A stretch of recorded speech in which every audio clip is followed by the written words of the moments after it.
ദൈവനാമം വാഴ്ത്തപ്പെടുമാറാകട്ടെ. Oyoor saint Thomas Marthoma ഇടവയുടെ വിവരണ സഖ്യം നേതൃത്വം നടത്തപ്പെടുന്ന സുഹൃതവചനം പ്രോഗ്രാമിന്റെ ഭാഗമായി കഴിഞ്ഞത് ദൈവത്തെ സ്തുതിക്കുന്നു. ഇതിന് അവസരം തന്ന അച്ഛനോടും ആശുവിനോടുള്ള നന്ദി അറിയിക്കുന്നു.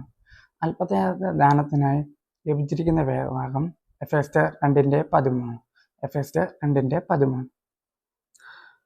മുമ്പേ ദൂരസ്ഥരായിരിക്കുന്ന നിങ്ങൾ ഇപ്പോൾ ക്രിസ്തേശുവിന്റെ രക്തത്താൽ സമീപസ്ഥരായി തീർന്നിരിക്കുന്നു. ഇവിടെ പൗലോസ് വളരെ ശക്തമായ 2 കാര്യങ്ങൾ നമ്മെ ഓർമ്മിപ്പിക്കുന്നു. ഒന്ന്, പാപങ്ങൾ ദൈവത്തിൽ നിന്നും നമ്മെ അകറ്റുന്ന കാര്യങ്ങളാണ്. ചെയ്തുകൂടാത്ത കാര്യങ്ങൾ ചെയ്യുകയും ചെയ്യേണ്ട കാര്യങ്ങൾ ചെയ്യാതിരിക്കുകയുമാണ് പാപം.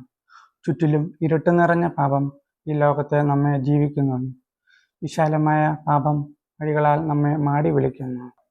രണ്ടാമതായി ഇവിടെ പറയുന്നത്, ഈ വഴിയിലൂടെ നാം സഞ്ചരിച്ചാൽ ദൈവം നമ്മെ വിട്ട് അകന്നു പോയേക്കും. എന്തെല്ലാം കരുതി വച്ചാലും എത്ര നേടിയാലും യാതൊരു പ്രയോജനവും ഉണ്ടാകില്ല. With Jesus I am hero, but without Jesus I am zero, a big zero. നമ്മൾ ദൈവത്തിൽ നിന്നും അകന്നു പോകുന്ന പാപ സ്വഭാവങ്ങൾ ഈ നോമ്പ് കാലത്ത് നമ്മൾ ഉപേക്ഷിക്കാം. ഈ തീരുമാനം നമ്മൾ എടുക്കുകയാണെങ്കിൽ തീർച്ചയായും അവൻ നമ്മെ തേടി വരും. ഇമ്മാനുവേൽ, തൻ്റെ യാഗം നൽകിയ നമ്മുടെ പാപങ്ങൾ അവൻ ക്ഷമിച്ചു. അവൻ്റെ രക്തത്താൽ നാം അവനോട് ചേർക്കപ്പെട്ടിരിക്കുന്നു.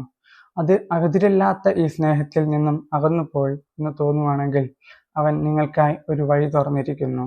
അതിനാൽ ഈ നോമ്പുകാലം ഇടവരുത്തട്ടെ എന്ന് ഞാൻ പ്രാർത്ഥിക്കുന്നു. ആമീൻ.